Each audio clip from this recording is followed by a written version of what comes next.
ini ada latar belakang dari chapter 2 ini, yaitu asuhan kesehatan gigi dan mulut bertujuan meningkatkan derajat kesehatan dan mencegah penyakit dan mulut selama rentang hidup manusia melalui penyediaan layanan pendidikan, pencegahan, dan terapeutik. Nah, ini adalah latar belakang dari asuhan kesehatan gigi dan mulut, ya, yaitu bertujuan meningkatkan. Nah, bagaimana cara kita meningkatkan kesehatan gigi dan mulutnya ke klien atau ke masyarakat atau kelompok, ya?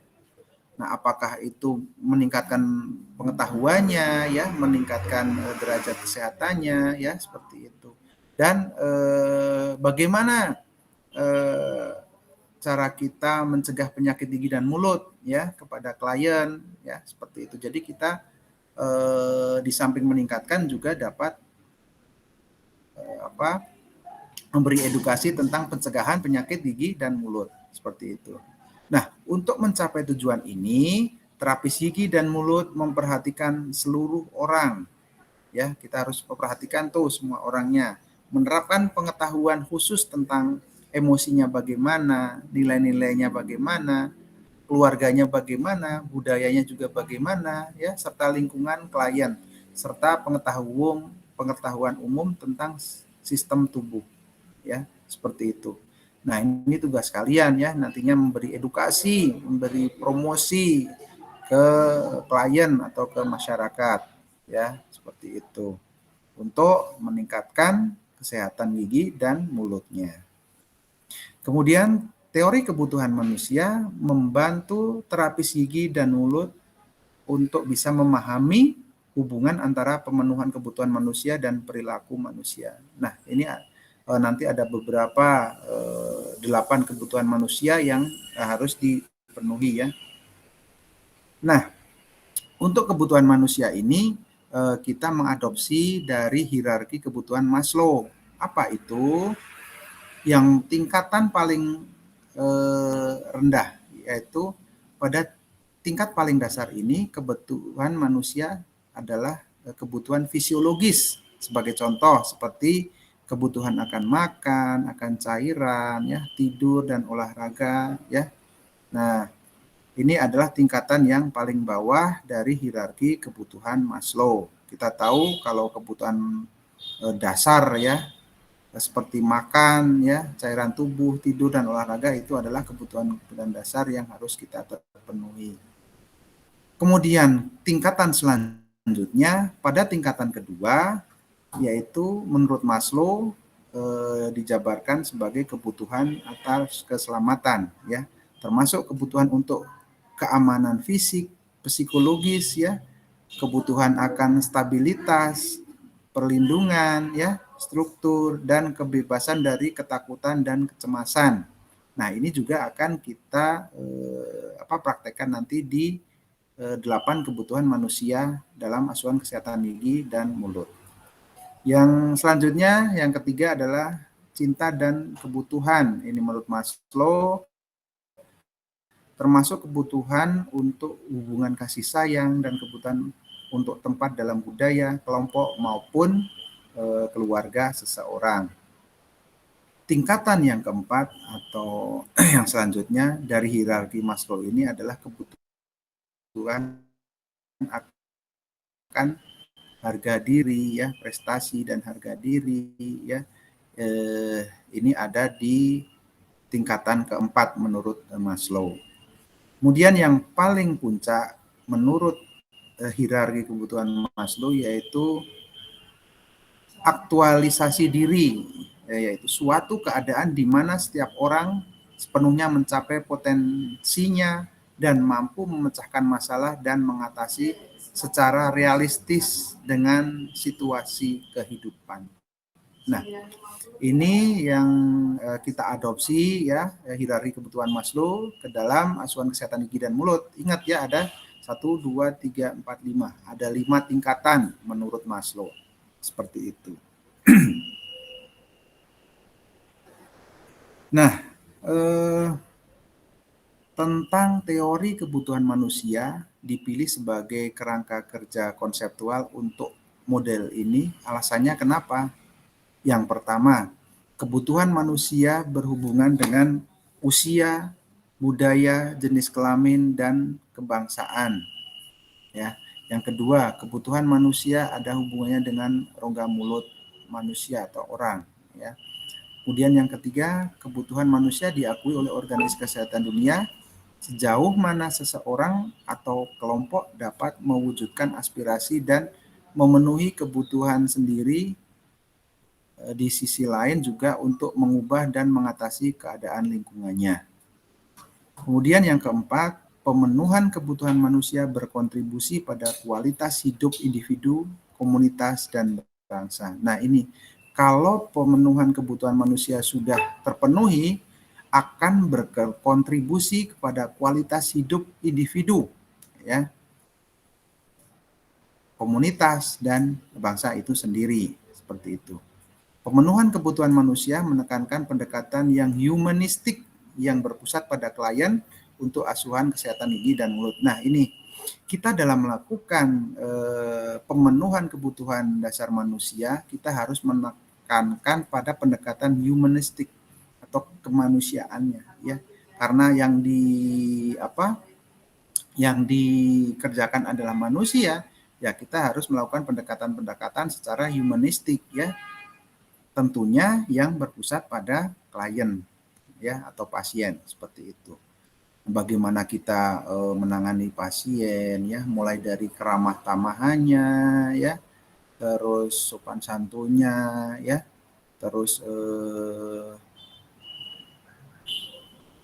cara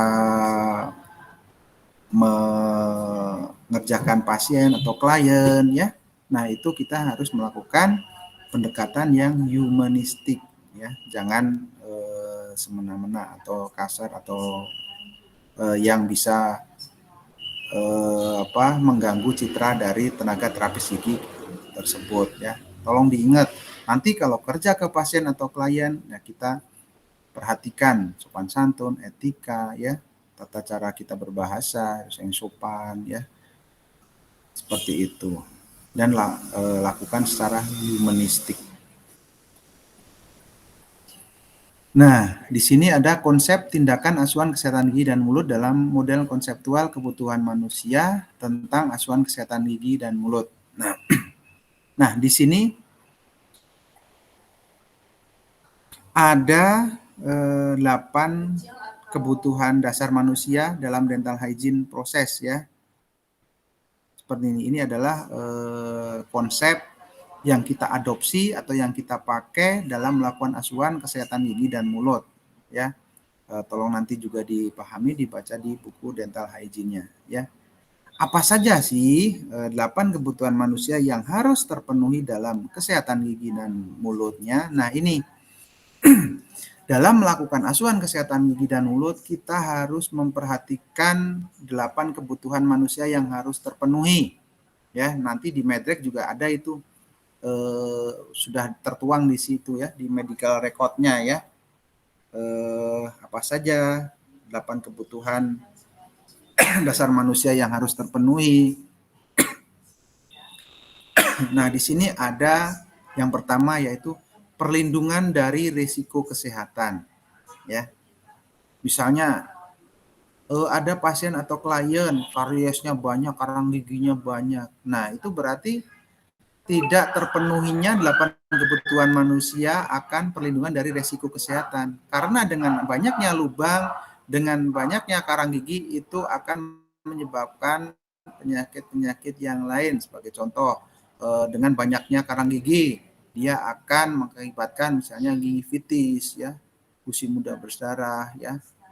Oh, dengan lubang gigi misalnya, oh bisa menyebabkan apa, seperti itu, ya. Terus kebutuhan yang kedua yaitu bebas dari ketakutan dan stres. Apakah dengan adanya penyakit itu, ya, klien atau pasien bebas dari ketakutan atau stres, ya, nanti akan ditulis di situ. Terus apalagi bebas dari rasa nyeri. Misalnya ada yang tidak terpenuhi 8 kebutuhan manusia itu, tidak bebas dari nyeri karena dia ada bengkak atau absen misalnya ya, berarti itu tidak terpenuhinya kebutuhan manusia akan bebas dari rasa nyeri. Misalnya pasien datang kita lihat, oh dari sini sudah kelihatan ada bengkak abses besar. Nah dari fisik aja sudah kelihatan ya bahwa tidak terpenuhi itu manusianya dari bebas rasa nyeri. Seperti itu. Citra wajah yang sehat juga ya, kalau kelihatan abses juga akan kelihatan. Tidak terpenuhinya akan citra wajah yang sehat karena terlihat ada abses misalnya. Ya. Kemudian integritas kulit dan selaput lendir, kepala dan leher. Nah ini apakah ada nanti ditemukan ya. Gigi sehat dan fungsionalnya. Apakah giginya sehat dan fungsinya berfungsi secara normal ya. Kalau tidak sehat berarti tidak terpenuhinya akan gigi sehat dan fungsinya, misalnya banyak kariesnya, ya banyak lubangnya, ya. Jadi fungsi untuk mengunyahnya jadi berkurang, ya seperti itu. Kemudian konseptualisasi dan pemecahan masalah. Nah, kalau misalnya banyak kasus, pasti konseptualisasi dan pemecahan masalahnya juga tidak terpenuhi. Kemudian tanggung jawab untuk kesehatan gigi dan mulutnya bagaimana? Kalau ditemukan banyak-banyak kasus ya di sini, otomatis tanggung jawab untuk kesehatan gigi dan mulutnya itu tidak terpenuhi ya, seperti itu. Ya, jadi tolong ini 8 kebutuhan dasar manusia untuk kesehatan gigi dan mulut ini dipahami seperti itu ya. Nanti akan saya lihat contohnya di Medrek ya. Nah, ini adalah model konseptual kebutuhan tentang kebersihan gigi. Model konseptual kebutuhan manusia pada kebersihan gigi adalah sebuah kerangka teori perawatan kesehatan gigi. Model konseptual kebutuhan manusia mendefinisikan 4 hal utama ya atau paradigma kebersihan gigi, yaitu yang pertama konsep klien adalah manusia biologis, psikologis, spiritual, sosial, budaya, dan intelektual yang merupakan keseluruhan yang terintegrasi, terorganisir, dan yang berperilaku dimotivasi oleh pemenuhan kebutuhan manusia. Nah ini tadi ya sudah disinggung juga ada konsep yang pertama yaitu konsep klien, tadi sudah dibahas juga. Yang kedua ada konsep lingkungan. Nah ini lingkungan sangat mempengaruhi cara, mode, dan tingkat pemenuhan kebutuhan manusia untuk orang, keluarga, dan masyarakat. Nah kenapa konsep kedua ini lingkungan? Karena lingkungan akan berpengaruh terhadap kesehatan gigi dan mulut ya, seperti itu. Ya. Tentunya kalau kita tinggal di lingkungan yang kumuh, otomatis juga akan terpengaruh ya, seperti itu. Begitu juga sebaliknya, kalau kita tinggal di lingkungan yang bersih, sehat, lama-lama kita juga akan terpengaruh terhadap lingkungan tersebut, seperti itu. Nah, ini konsep yang ketiga, yaitu kesehatan umum dan kesehatan mulut. Dari konsep kebutuhan tentang kebersihan gigi ini, semakin tinggi tingkat pemenuhan kebutuhan manusianya, semakin tinggi pula tingkat kesejahteraan bagi individu. Ya, nah sebagai contoh kita juga bisa melihat ya, kalau kebutuhan manusianya tercukupi, otomatis di situ kesejahteraan individu juga akan tinggi ya. Sebagai contoh di sini kita umpamakan ya, orang yang di daerah kumuh tinggalnya dan orang yang dengan penghasilan besar misalnya ya, konglomerat, itu semakin tinggi tingkat pemenuhan kebutuhan manusianya, pasti di situ semakin tinggi pula tingkat kesejahteraan bagi individu ya. Seperti itu. Kemudian konsep yang keempat, tindakan kebersihan gigi adalah perilaku terapis gigi dan mulut yang bertujuan membantu klien dalam memenuhi 8 kebutuhan manusia mereka terkait dengan kesehatan gigi dan mulut yang optimal dan kualitas hidup sepanjang siklus hidupnya. Nah, ini adalah 4 model konseptual kebutuhan tentang kebersihan gigi. Kalau kliennya ada kliennya, ada lingkungannya, bagaimana kesehatan umum dan kesehatan mulutnya, bagaimana tindakan kebersihan giginya, bagaimana, ya seperti itu. Oke, mungkin di chapter 2 cuma itu ya. Oh sebentar, saya akan menampilkan apa namanya yang 8 kebutuhan manusia tadi. Mana ya? Oh ada di ini nih. Sebentar. Oke, sambil saya mencari, ada yang mau ditanyakan tentang 8 kebutuhan manusia?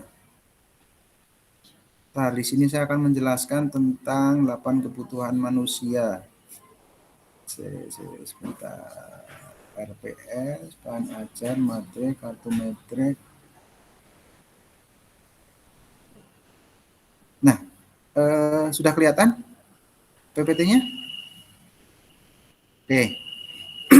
Nah, implementasinya dalam 8 kebutuhan dasar manusia, kita akan mengimplementasikannya di sini, implementasinya ya. Yang pertama nih, dari hasil pengkajian kita lihat nih, yang pertama, perlindungan dari resiko kesehatan. Kita lihat tekanan darahnya. Kan kita nanti kalau sudah ke klien atau ke pasien, kita melakukan pemeriksaan TTV kan? Tahu TTV? Halo? Tahu Pak. Ya, tanda-tanda vital ya. Nah, kita juga harus dipelajari lagi itu. Apabila misalnya di sini ditemukan tekanan darahnya tinggi, tidak normal, berarti tidak terpenuhinya akan perlindungan dari risiko kesehatan. Nah, ini satu sudah tidak terpenuhi nih. Ya. Atau mungkin ditemukan dari pemeriksaan objektif dan subjektif itu faktor-faktor resiko kesehatan yang lain. Nah, kalau misalnya ditemukan ya berarti kita centang sini, centang. Oh, berarti dari pasien ini sudah satu yang tidak terpenuhi dari perlindungan resiko kesehatan. Nah, kemudian yang kedua, bebas dari ketakutan stres ya. Nah, selama ini dari hasil pemeriksaan objektif atau subjektif, klien cemas nggak sih dengan keadaan giginya? Klien ada kebiasaan buruk nggak sih? Misalnya kebiasaan buruk menggigit pulpen atau menggigit benda-benda keras lain ya, itu. Atau klien sering menggunakan obat atau bahan penenang. Nah, itu bisa dilihat kalau ditemukan hal-hal seperti ini, nanti berarti pasien atau klien tersebut tidak terpenuhi dari ketakutan atau stres. Misalnya dia khawatir tentang kontrol infeksi karena banyaknya karang gigi atau karena banyaknya lubang giginya ya. Seperti itu. Kita lihat seperti itu. Yang ketiga nih, kesan wajah yang sehat. Nah, apakah dari pemeriksaan objektif maupun subjektif itu ditemukan seperti ini nih, ekspresi ketidakpuasan dengan penampilan, misalnya giginya, gingivanya, profil wajahnya, misalnya tadi kelihatan bengkak ya, atau nafasnya, bau mulut atau halitosis ya dan lain sebagainya. Apabila ditemukan hal seperti ini, berarti pasien tersebut tidak terpenuhinya kesan wajah yang sehat. Karena tadi misalnya, ada bengkak dari pemeriksaan subjektif aja sudah ketahuan ya, ada pipinya yang bengkak seperti itu.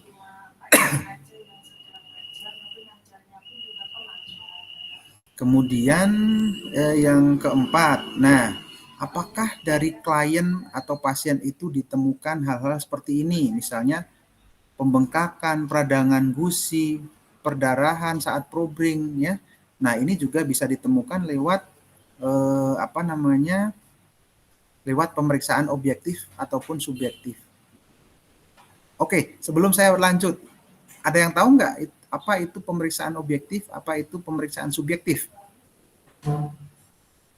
Halo?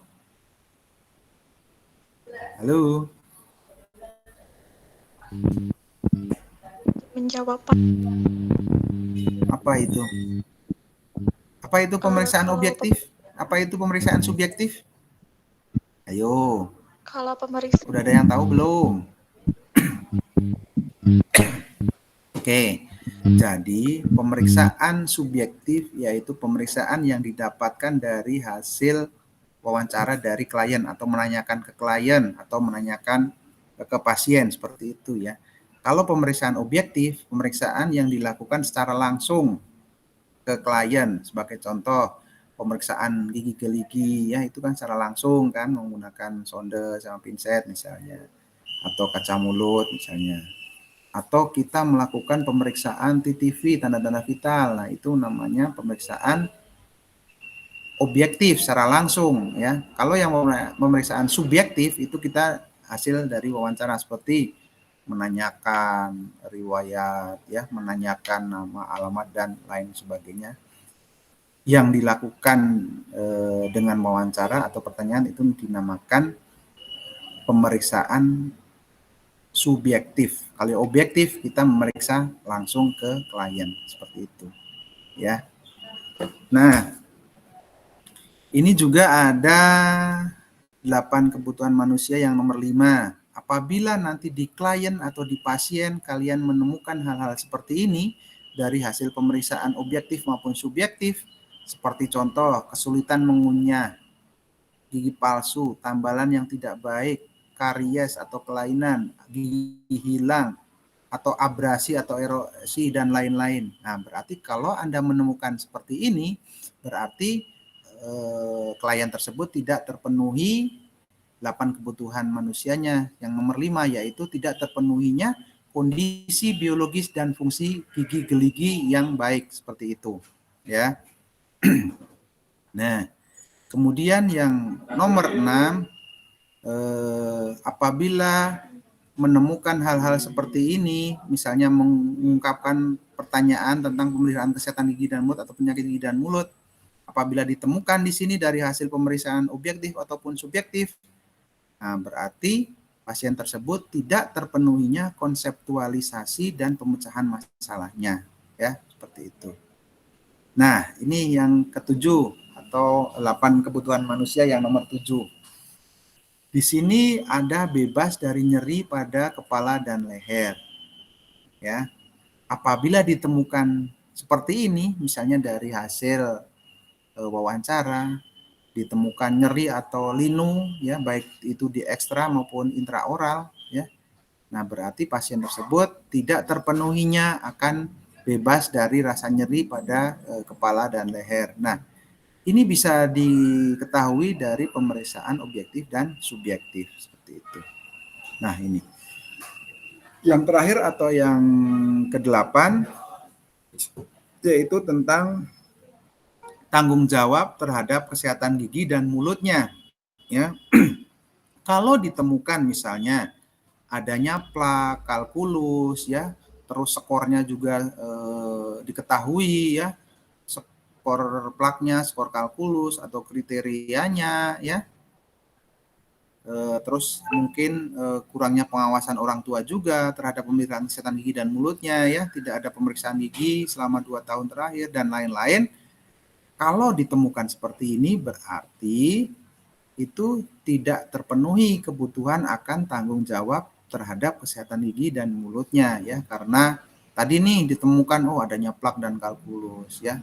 Nah, ke-8 kebutuhan manusia ini bisa kita lihat di Medrek mulai dari pengkajian sampai pemeriksaan ya. Nah, ini kalau di sini namanya pemeriksaan subjektif yang ngisi-ngisi ini nih. Nah, kalau yang pemeriksaan objektif itu seperti pemeriksaan tanda-tanda vital ya, terus pemeriksaan ekstra dan intraoral ya, seperti itu. Terus pemeriksaan OHIS ya, pemeriksaan gigi geligi ya, menyikat gigi ya, ini dinamakan pemeriksaan objektif, yaitu pemeriksaan secara langsung seperti itu. Nah, dalam melakukan pemeriksaan subjektif maupun objektif ini tujuannya apa? Untuk menegakkan diagnosis agar diagnosisnya tepat ya, seperti itu. Makanya dalam melakukan pemeriksaan objektif maupun subjektif itu harus cermat, harus berhati-hati juga ya, dan harus tepat ya, seperti itu. Atau misalnya dalam pemeriksaan objektif itu perlu adanya data-data dukung, misalnya ada ronsen foto, ya, ronsen foto gigi tentunya ya. Nah, itu akan memperkuat dalam menegakkan diagnosis asuhan kesehatan gigi dan mulut ya, seperti itu. Kan jadi ketahuan kan, misalnya kalau hasil dari foto ronsen kita lihat nih, oh keadaan akar giginya bagaimana sih, apakah bengkok atau tidak ya. Nah, itu akan lebih memperkuat atau lebih dalam menegakkan diagnosisnya lebih bagus seperti itu. Nah, mungkin sampai sini dulu ada yang mau ditanyakan dari 8 kebutuhan manusia. Nah, yang akan kita terapkan di asuhan kesehatan gigi dan mulut itu seperti ini nanti ya. Kita mengadopsi dari Maslow itu tadi ya, tentang hierarki 8 kebutuhan manusia. Nah, ini yang kita terapkan di asuhan kesehatan gigi dan mulut. Oke, sampai di sini ada yang mau didiskusikan, ditanyakan? Kita tes sampai jam berapa sih? Jam 12 ya? Iya, Pak. Oke. Ada yang mau didiskusikan? Silahkan. Dari jam 7:30 ya, kita standby di laptop.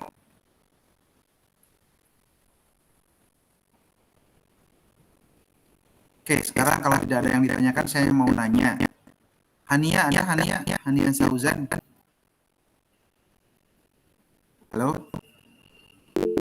Hadir, Pak. Oke, coba Hania sebutkan 8 kebutuhan dasar manusia dalam asuhan kesehatan gigi dan mulut. Ayo.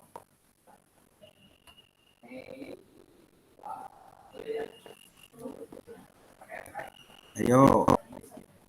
Hania. Atau Muhammad Agung ya? Oh. Hadis.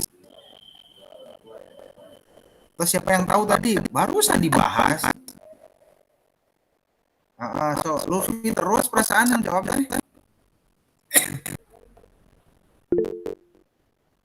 Oh. Ya udah, sok Luffy.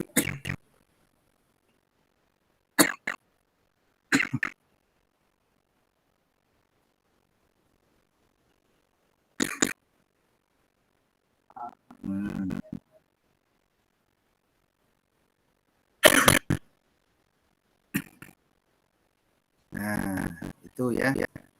Jadi kalau di pasien atau klien ditemukan hal-hal seperti itu dari hasil pemeriksaan objektif maupun subjektif, oh berarti itu sudah tidak terpenuhi ya.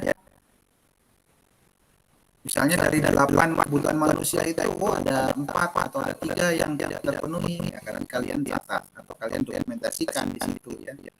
Seperti itu. Nah, ingat, sebagai tenaga terapis gigi dan mulut, saya tekankan lagi harus tahu undang-undangnya atau kewenangannya ya. Jangan sampai kita mengerjakan di luar kompetensi kita ya. Soalnya sekarang sudah ada dasar hukumnya, kita bertindak harus sesuai dengan dasar hukum yang berlaku untuk terapis gigi dan mulut ya, seperti itu. Kalau bukan kompetensi kita, ya kita rujuk atau kita kolaborasikan dengan tenaga kesehatan yang lain. Seperti tadi misalnya ditemukan di 8 kebutuhan manusia itu tidak terpenuhi akan kondisi gigi geli yang tidak normal misalnya, ya bukan kompetensi kita melakukan rujukan ke misalnya ahli orto, ya seperti itu. Tapi yang paling penting juga sebelum kita merujuk ke tenaga medis lain, kita harus kasih edukasi, kasih pengertian yang lainnya, ya misalnya, Pak, Bu, mohon maaf, gigi Bapak Ibu ini tidak teratur, jadi akan mengakibatkan banyak sisa makanan yang kan terperangkap di situ. Nah, kalau Ibu mau agar giginya Bapak atau Ibu itu sehat, bisa dilakukan pemasangan atau agar giginya rapi, gitu ya. Segala sesuatu yang akan dilakukan oleh terapis gigi, kita harus kasih tahu kliennya, ya. Seperti itu. Dan jangan lupa setiap kita akan melakukan tindakan yang sesuai kompetensi kita harus melakukan informed consent. Yang tahu apa itu informed consent? Apa itu? Oke, di samping persetujuan dari klien, di informed consent itu juga tertera dikasih tahu dulu, ya. Ini saya bukakan lagi. Ada informed consent. Nah ini share screen-nya.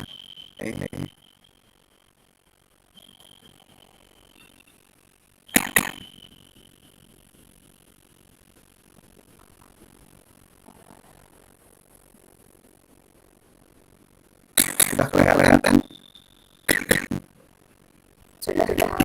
Nah, di samping sebagai perlindungan terhadap hukum, di dalam informed ini adalah ini ada pernyataan menyatakan telah mendapatkan perangan mengenai perusahaan. Sebelum dilakukan tindakan harus dijelaskan dulu nih, misalnya apa, ya. Ini nanti mau apa, ya. Terus nanti setelah itu bagaimana. Nah, sebagai terapis gigi wajib hukumnya memberitahu klien, ya apa atau tindakan apa yang akan dilakukan, ya. Baik untuk pemeriksaannya, perawatannya yang akan dilaksanakan, dan akibatnya, ya, atau efek sampingnya, ya, yang mungkin terjadi dalam tindakan tersebut, ya. Terus mungkin dijelaskan juga karena perawatan misalnya jumlah yang harus dilaksanakan, dan bisa mungkin biaya yang harus bayar untuk pemeriksaan dan perawatan yang dimaksud. Nah, jadi tidak hanya menangani konsen saja, ya. Tugas kalian harus menerangkan, ya, mengenai baik pemeriksaan, perawatan, akibatnya, ya, seperti itu. Selain itu juga ada persetujuan, ya, ya. Persetujuan pada para wajib yang dituntut untuk melaksanakan tindakan asuhan perawatan gigi kepada anak-anak tersebut pasien. Nah, ini juga dijelaskan secara mendetail, ya. Nah, di samping perlindungan hukum ini juga sangat penting sebelum melakukan tindakan atau merujuk, kasih tahu dulu nih, edukasi dulu nih pasiennya, ya, kliennya, dikasih penjelasan sejelas-jelasnya, ya, seperti itu.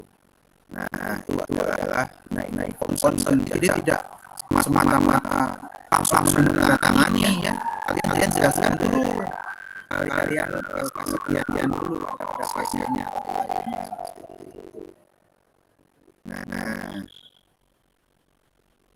jangan kalau langsung ya Pak, langsung menandatangani ini konsen sedangkan, ya, nanti sebagai tenaga terapis harus dijelaskan terlebih dahulu, seperti itu. Oke.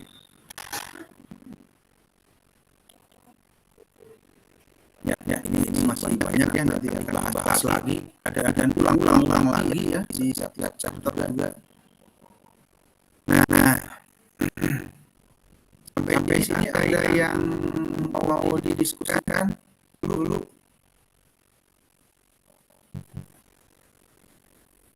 Ada yang mau didiskusikan?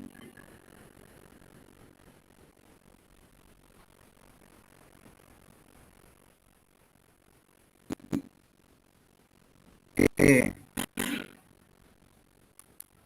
Nah, sekarang nanti tugas kelompok ya. Jadi di prakteknya nanti kalian silakan bagi 5 kelompok ya. Di 5 kelompok terserah, nanti mau rekam sendiri, nanti pembimbingnya satu-satu dan ada 5 pembimbing kan ya. Seperti itu. Nah, tugasnya apa? Kalian membahas tentang critical thinking. Sebentar ya, share screen.